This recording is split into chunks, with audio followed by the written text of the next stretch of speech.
Ani garuu fannoo gooftaa keenya Iyesuus Kiristoos isa biyyi lafaa ittiin naaf fannifame akkasumas immoo kanan biyya lafaaf ittiin fannifame malee of tuulummaan biraa anarraa haa fagaatu.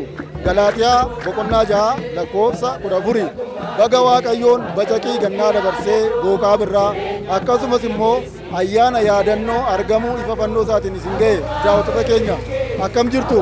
Guyyaa irraa ayyaana mul'achuu fannoo gooftaa keenya Yesuus Kiristoos sababeeffachuudhaan miseensota waldaa duukaa bu'oota faana walii wajjin ta'uudhaan ayyaana damaraa kabajuu irratti argamne.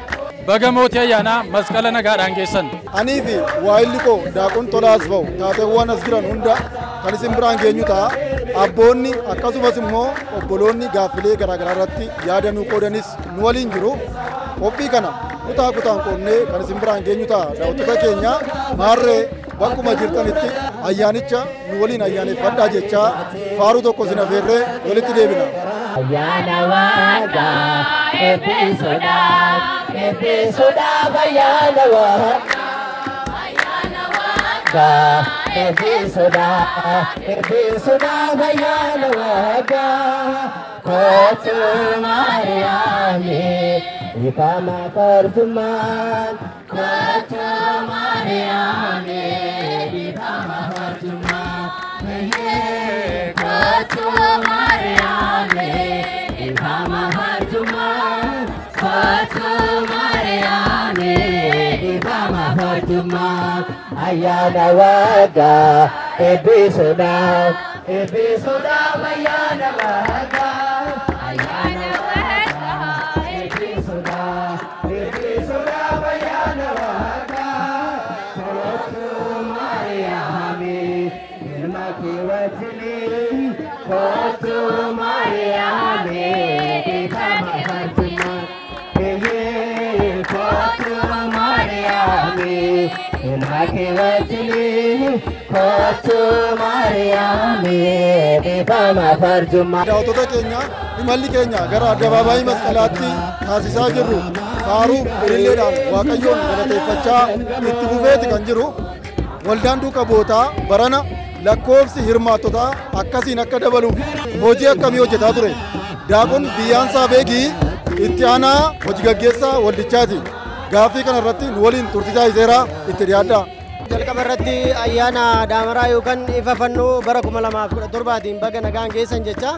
Egaa bara kana bifa adda ta'een waldaan keenya waldaan duukaa bu'ootaa beekamtii waliigalaa mana lubummaa waliigalaa irraa argatee yeroo jalqabaatii fi waldaan keenya akkuma beekamu bara 2010 irraa eegalee sagantaalee akkasii ayyaana addabaabayii kana bifa addaan kabajaa ture.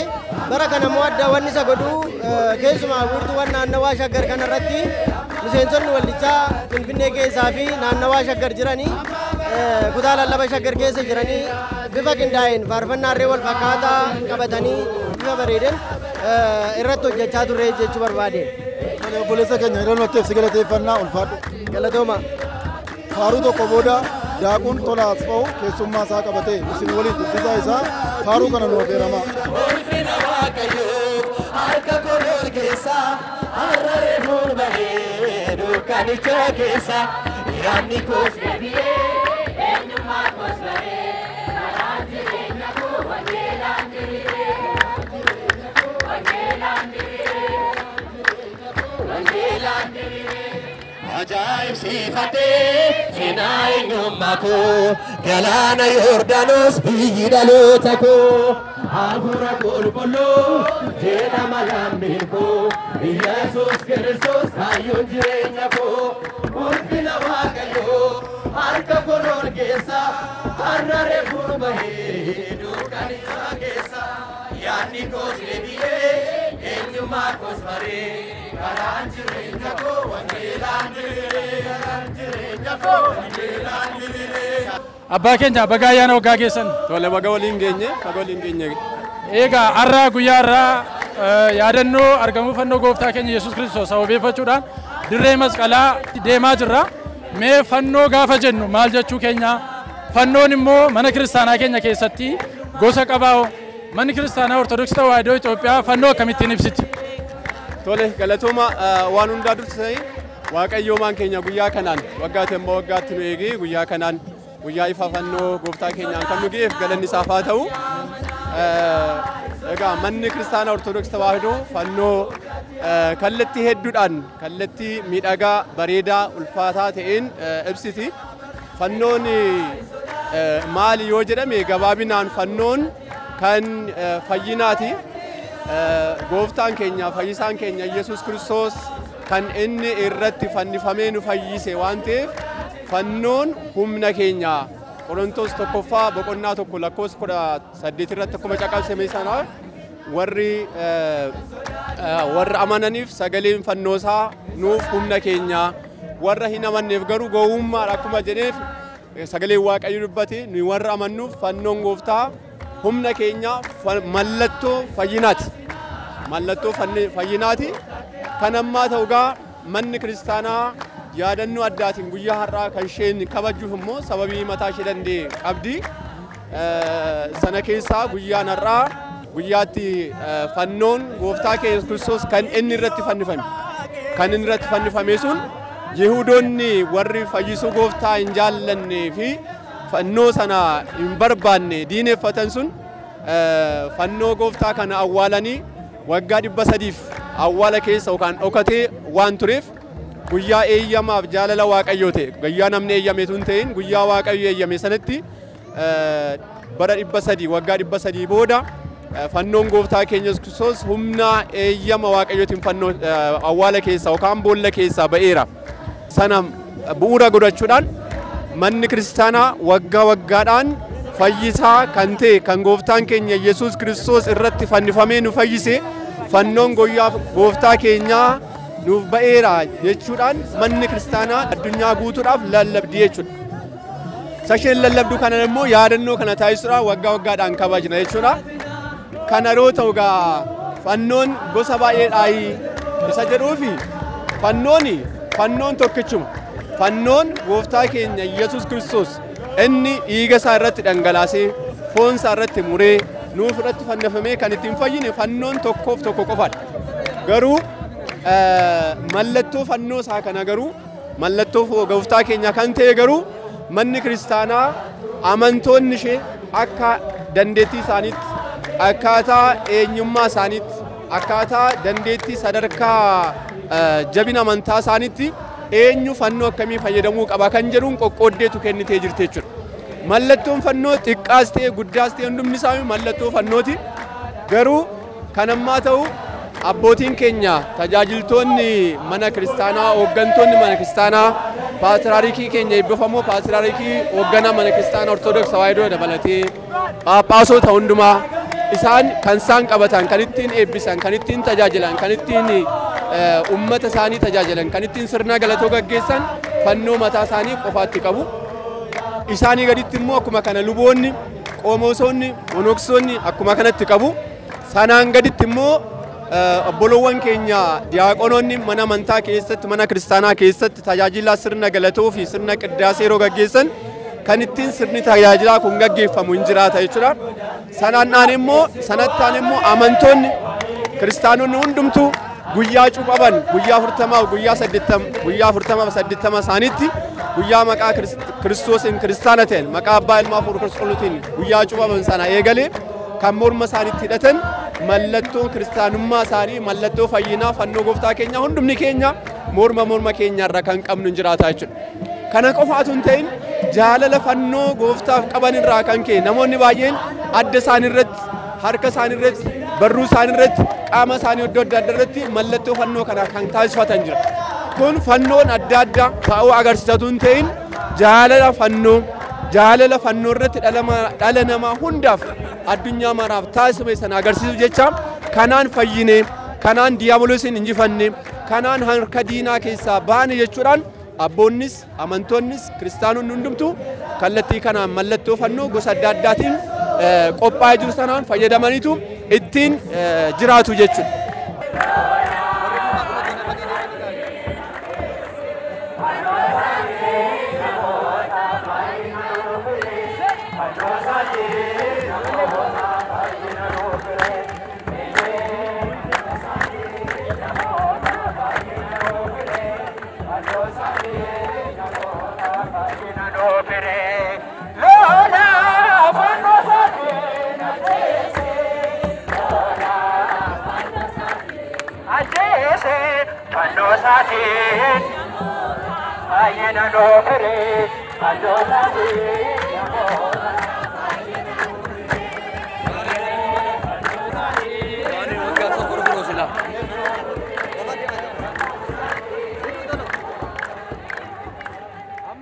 Damaraan kudha ja'a ayyaanni isaa immoo sirriitti kabajamee sirni tajaajila mana amantaa keessaa kan gaggeeffamu fulbaana gaafa guyyaa 17 jechuudha.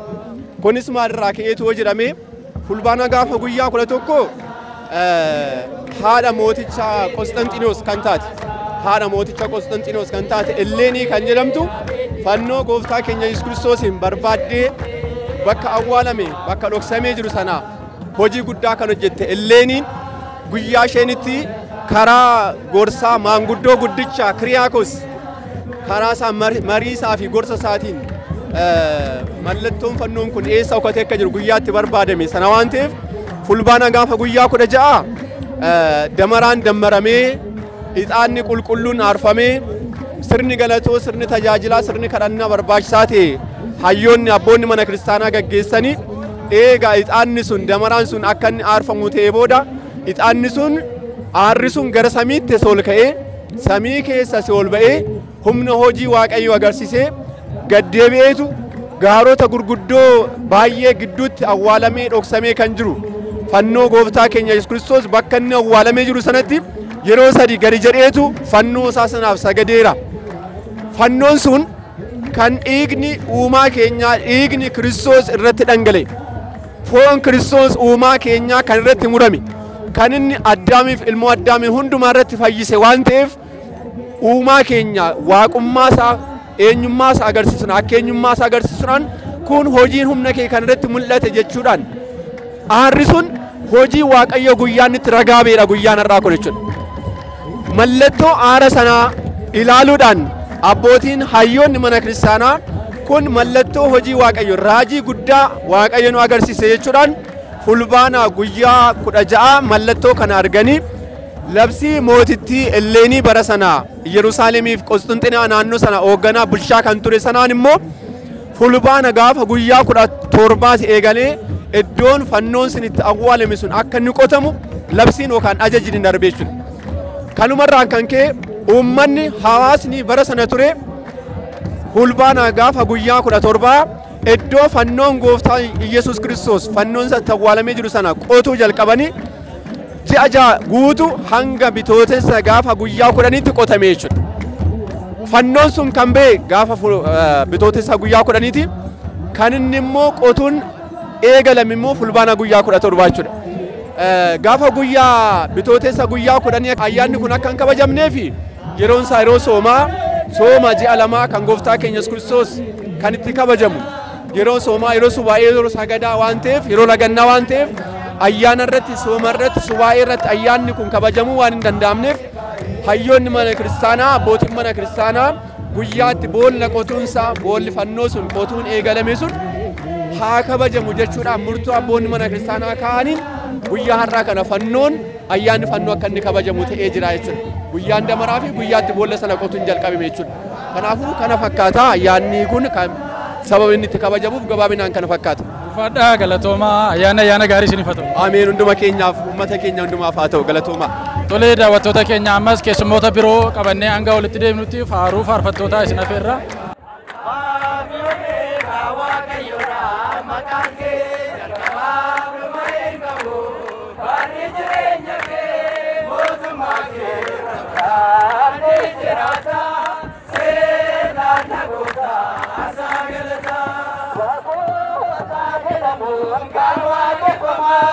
Thank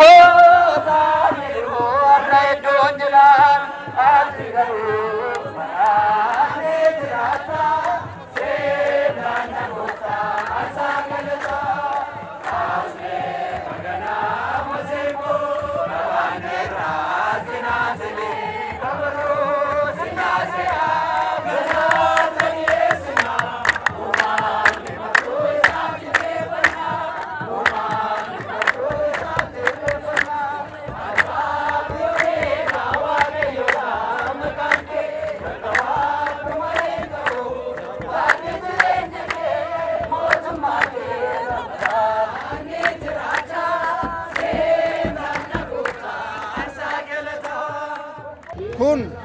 qophii addaa ayyaana masqalaa kan bara 2017 sababeeffachuudhaan imala gara addabaabaayii masqalaatti taasisaa jiru irratti xiyyeeffannee isin biraan gahaa jirrudha.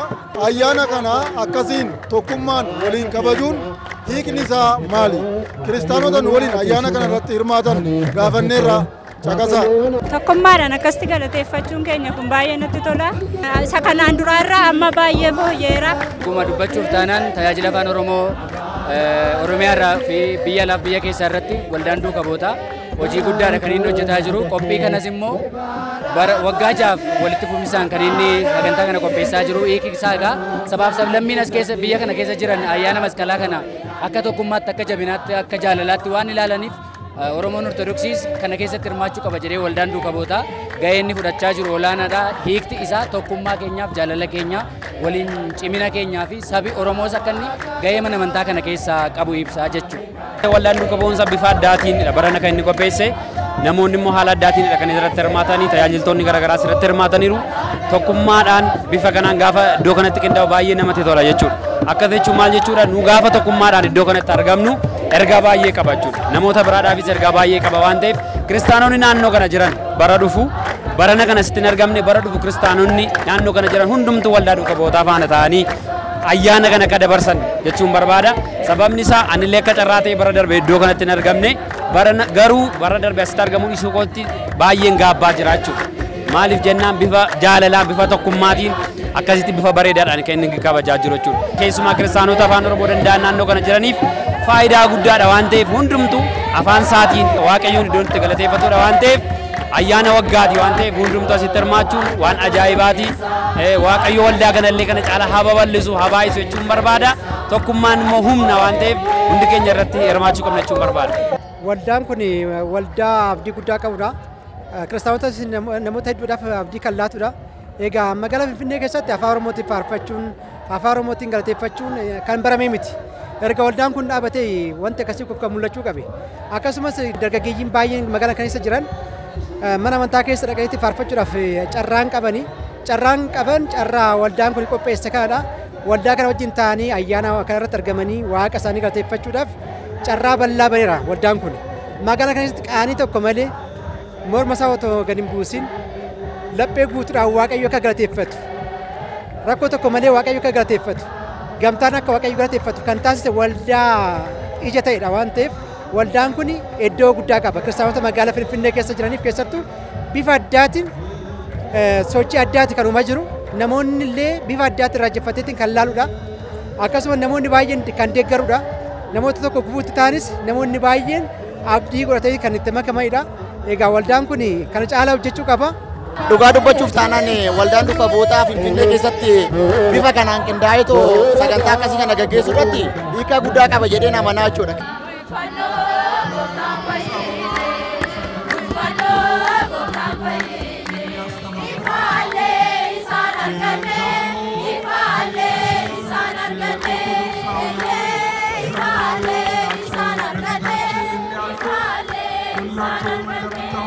Tole daawwattoota keenya walitti deebinee jirra. Luba Fiqaaduu Kabbadee qabadhee isinii dhiyaadhee jira. Abbaa keenya baga ayyaana waggaa keessan. Ishi tole galatoomadha. Duraan dursa amantoonni Ortodoksii kan taatan kan biyya keessas kan biyya alaas jirtan hundi keessanuyyuu baga ayyaana masqalaa ayyaana fannoo gooftaa keenya Yesuus Kiristoosin isin ga'ee hin jedha. Galatooma. Tole ulfaadha. Meegaa akka barsiifata mana kiristaanaa Ortodoksii Tawaahidoo Itoophiyaa irratti akkasumas immoo kadhannaa yeroo hundaa geggeessinu irratti fannoon humna keenyaa, fannoon fayyisaa keenyaa, fannoon jabina keenyaa, fannoon furaa lubbuu keenyaati jenneetu kadhannaa geggeessisna. Mee hiikoon kadhannaa kana mana kiristaanaa Ortodoksii Tawaahidoo keessatti maali, akkamittiin ibsama? Gooftaa keenya guyyaa jimaataa yeroo fannoorra oolu hundi keenya akkuma beeknu taateewwan torbatu ta'ee jechuudha. Taatee kana wajjin wal qabsiisee seexanni itti diinni keenya kan ta'e kan itti gadde kan itti booji'ame waan ta'eef mana kiristaanaa keenya keessatti fannoon iddoo guddaa qaba jechuudha. Kanarraa kan ka'e fannoo maqaa fannoo kana kadhannaa keenya keessatti iddoo deemnu keessatti waan jirru irratti hundumaayyuu maqaa fannoo gooftaa keenya Yesuus Kiristoos ni ka'aa jechuudha. Gooftaan keenya Yesuus Kiristoos fayyisaa kan ta'e kan irratti fannifame ta'uu isaarraa kan ka'e humna keenya ta'uusaa humna namni qabu waan hunda gochuu danda'a. Namni humna qabu injifachuu danda'a.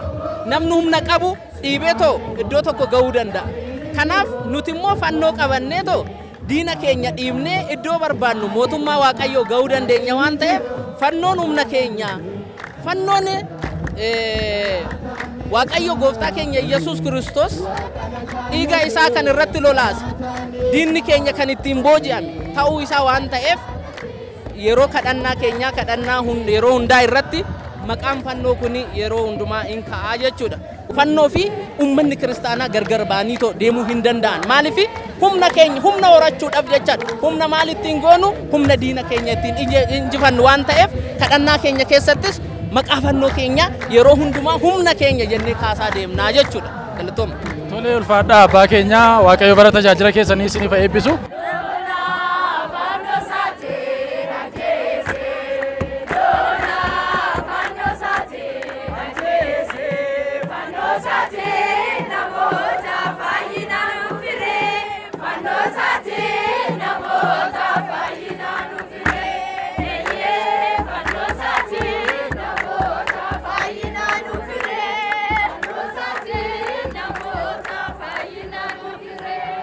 Fannoon gooftaa humna keenya, fannoon gooftaa humna keenya, ittiin boonaa lollee diina keenya, ittiin boonaa lollee diina keenya, eeyyee ittiin boonaa lollee diina keenya. Ittiin boona lollee diina keenya, fannoon gooftaa humna keenya, fannoon gooftaa humna keenya, ittiin boona lollee diina keenya, ittiin boona lollee diina keenya. አባላት እየዘመሩልን የሚገኙት ክርስቶስ ጥልን በመስቀሉ ገደለ፣ በመስቀሉ ለሰው ልጅ ሰላምን አደለ እያሉ የመስቀሉን ክብር እየተናገሩ ነው የሚገኙት፣ እየዘመሩ የሚገኙት። Members of ወልዳ ዱካ ቦኦታ have delivered us a song that have a meaning. Christ has killed a quarrel and he spread peace to all of the world. እናመሰግናለን መዘምራን።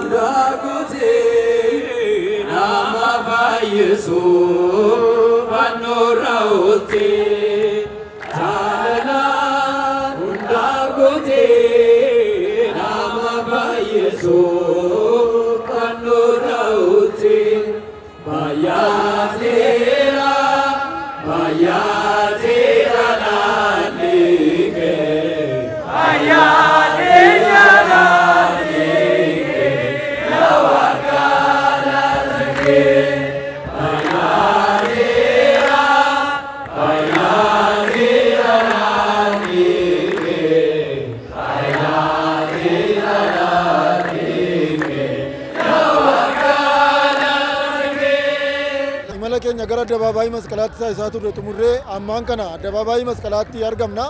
Waldaan duuka bootaas egaa bifa gurmaa'een jala bultii ayyaana masqalaa yookiin immoo gubaa damaa irratti hirmaachuu erga jalqabee waggaa 6ffaa ta'ee jira. Bakka kanatti duudhaa amantaa Ortodoksii Tawaahidoo Itoophiyaa kan agarsiisan sirnoonni adda addaa adeemsifamaa jiru. Waldaan duuka bootaa faarfachaa ililchaa kabaja ayyaana masqalaa bara 2017 sagantaasaa fi qophii itti qophaa'aa ture ayyaana masqalaadhaa fi addabaabaayii masqalaa irratti agarsiisudha. Keessattuu taateen kun waldaa duuka bootaaf ergaa akkamii qaba? Alattis keessattisoo ergaa akkamii dabarsa? Obboleessi keenya Daaqun Dr. Naayimii Fayyisaa na cinatti argama. Barreessaa kitaabolee afuuroo fi hundeessitoota waldaa duuka bootaa keessaa isa tokkodha. Gaaffii kanarratti ibsa gabaabaa nuu kenna, hordofaa. Hunduma keessaniyyuu baga ayyaana masqalaatiin isin ga'e jechuun barbaada. Waaqayyo gooftaa keenya guyyaa kanaan nu ga'ee fi ulfinni fi galanni haa ta'uu fi egaa bifa kanaan ayyaana kana kabajuun iddoo abboonni argamanitti qaamni mootummaa uummanni hundumtiyyuu bakka bu'oonni hawaasa garaagaraa bakka argamanitti nutis immoo bifa kanaan kabajuun isaa ergaa guddaa qaba jechuudha. Egaa ayyaanni masqalaa wanta hedduu of keessaa qaba, amantii of keessaa qaba, aadaa of keessaa qaba, ergaa guddaas of keessaa qaba jechuudha. Guyyaa har'aa akka waldaatti afaan Oromootiin faarfachaa uffata aadaa garaagaraa uffannee uffata adii uffannee bifa kanaan ayyaana kana kabajuun waggoota dhiyoodhaa asitti keessumatti iyyuu bara kana immoo sirrumatti hawaasni tajaajila afaan Oromoo barbaadu bakka tokkotti walitti dhufee ayyaana kana waliin kabajaa jirra, waliin afaan Oromootiin faarfachaa jirra jechuudha. Kunis ergaan isaa olaanaadha. Alatti keessumatti iyyuu amantiin Ortodoksii kuni amantaa saba hundaa ta'uusaa kan saba tokko qofa akka hin taane namootatu kallattii garaagaraatti hiikaa garaagaraa itti kenna malee kan dhala namaa hundumaa akka ta'e kan ittiin hubannudha jechuudha. Keessumatti iyyuu immoo carraan kun kana dura hin argamne ture akka hawaasa keenyatti afaan kanaan faarfachaa hordofaa amantaa kanaa ta'e osoo jiru carraawwan waltajjii kanatti bifa kanatti walitti dhufanii Waaqayyoon galateeffachuun hin turre jechuudha. Kun jijjiirama guddaa fi ergaa guddaa kan qabudha jechuudha. Gama kanaanii keessattis immoo ilaalchonni kana dura turan sun akka caban namoonni tajaajila afaaniitiif ilaalcha dogongoraa qaban afaan tokkoon qofa Waaqayyo galateeffamuu qaba akka wal fakkaannuuf jedhanii namoonni yaadanii lubbuuwwan kun hundi sabaa fi sablammoonni hundi afaan isaaniitiin Waaqayyoon galateeffachuun faarfachuun gammachuu isaanii galata isaanii dhiyeessuun dirqama akka ta'e akka beekan kana booda ilaalchonni dogongoraa sun akka jijjiiraman ergaa guddaa isaanii dabarsa jennee amannaa jechuudha. Kanaafiyyuu ayyaanni kun ayyaana addaa ayyaana guddaa keessumattuu hawaasa keenya keessatti mootii ayyaana jedhamee beekama jechuudha. Masqala mootii ayyaana jedhamee beekama. Mootii ayyaanaa ta'uu sana hawaasa keenya keessatti gadi ba'ee akka mul'atu. Gama amantaatiin immoo inni dhokfamee haguugamee ture sun har'a addababaayitti gama waldaa kanaatiin gadi ba'ee akka mul'atu, akka beekamu, akka argamu. Gara fuulduraattis immoo kanaa ol akka ta'u abdii guddaa qabnaa jechuudha. Yaada nuwattaniif sin galateeffannaa ulfaadha. Ulfaadhaa galatooma ayyaana gaarii isiniif haa ta'u.